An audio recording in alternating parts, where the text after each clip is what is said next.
Hello বন্ধুরা, কেমন আছো তোমরা? আজকে তোমাদের সাথে আমি চলে যাচ্ছি প্রিন্সেপ ঘাটে, গড়িয়া থেকে। ঠিক আছে, প্রিন্সেপ ঘাট কলকাতার ওয়েস্ট বেঙ্গলের খুবই বড় একটা টুরিস্ট স্পট। ঠিক আছে, শুধু তাই নয়, প্রিন্সেপ ঘাট থেকে কিন্তু জেমস প্রিন্সেপকে অনার করার জন্য, যিনি জন্ম নিয়েছিলেন 1799-এ আর মারা গেছিলেন 1840-তে, এটা কিন্তু কলকাতার মোস্ট আইকনিক টুরিস্ট স্পট, যেটা কিন্তু বোটিং, ফটোগ্রাফি আর বিদ্যাসাগর সেতুর একটা পারফেক্ট ভিউর জন্য জানা যায়।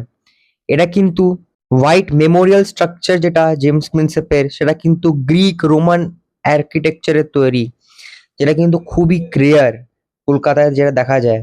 প্লাস এটা কিন্তু একটা হেরিটেজ সাইট হিসাবে মেনটেন করা রয়েছে। প্রিন্সেপ ঘাট থেকে কিন্তু তোমরা দু রকমেরই লঞ্চ পেয়ে যাবে। একটা তো হচ্ছে কলকাতা থেকে হাওড়ায় যাওয়ার, আর একটা হাওড়া থেকে কলকাতায় আসার। প্লাস প্রিন্সেপ ঘাটে কিন্তু নিজের লোকাল স্টেশন আছে, যেটা আমি তোমাকে ওখানে গিয়েই বলবো।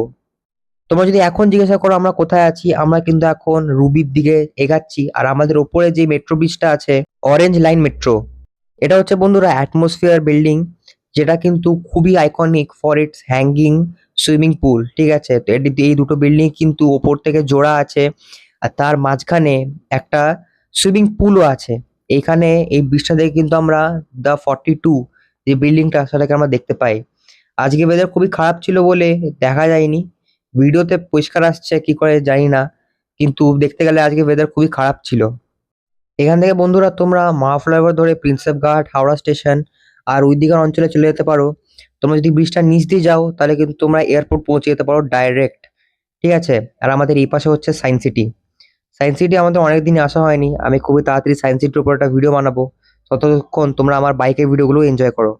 এটা হচ্ছে বন্ধুরা মা ফ্লাইওভার। তোমাদের মা ফ্লাইওভার আমি অনেকবার দেখিয়েছি, তাই আমি অতটা এক্সটেন্ড করছি না এটাতে। ভিডিওটা এখানে অনেক কালো এসছে, কেননা আমাদের একদম ঠিক সামনেই সূর্য, তাই জন্য ভিডিওটা ঠিক প্রসেস হতে পারছে না। ওয়াইড অ্যাঙ্গেলে তুলেছিলাম বলে একটু একটু ভালো এসছে, তাও তাও কালো আছে বলে আমি আর এটা কন্টিনিউ করিনি।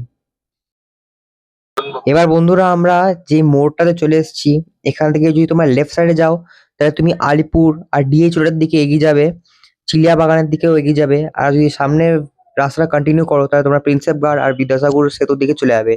এই হলো সেই মোড়টা। এই মোড়টাতে কিন্তু খুবই হেভি ট্রাফিক থাকে। আমরা একটা নন ট্রাফিক ডেতে এসেছিলাম বলে বা টাইমে এসেছিলাম বলে ট্রাফিক পাইনি। এবার বন্ধুরা আমরা সেকেন্ড হুগলি ব্রিজের রাস্তার দিকে আমরা এগিয়ে গেছি। এই রাস্তায় আমি অনেকবারই এসেছি, তোমাদের দেখিয়েছি।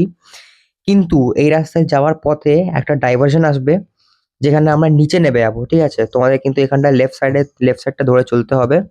দেখো আমরা সামনে কিন্তু বিদ্যাসাগর সেতু দেখতে পাচ্ছি, সেকেন্ড হুগলি ব্রিজ। আর এই হলো সেই ডাইভারশনটা।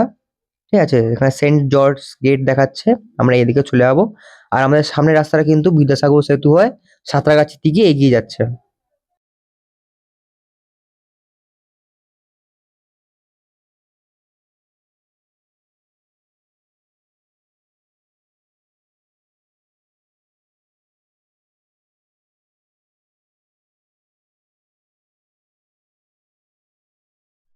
আমাদের রাইট সাইডে বন্ধুরা যে ব্রিজ গুলো যাচ্ছে, এগুলো কিন্তু সব বিদ্যাসাগর সেতু বা সেকেন্ড হুগলি ব্রিজের দিকে এগিয়ে যাচ্ছে।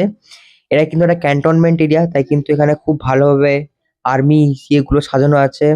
ভেহিকলস গুলো যেরকম দেখো, একটা এয়ারক্রাফট আছে, এখানে ট্যাঙ্ক আছে সামনে, আর পেছনে একটা ওয়ারশিপ ছিল।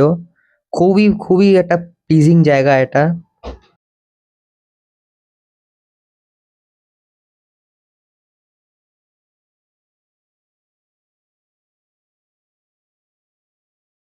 এই বন্ধুরা সামনে আমরা কিন্তু বিদ্যাসাগর সেতুর স্টার্টিংটা দেখতে পাচ্ছি।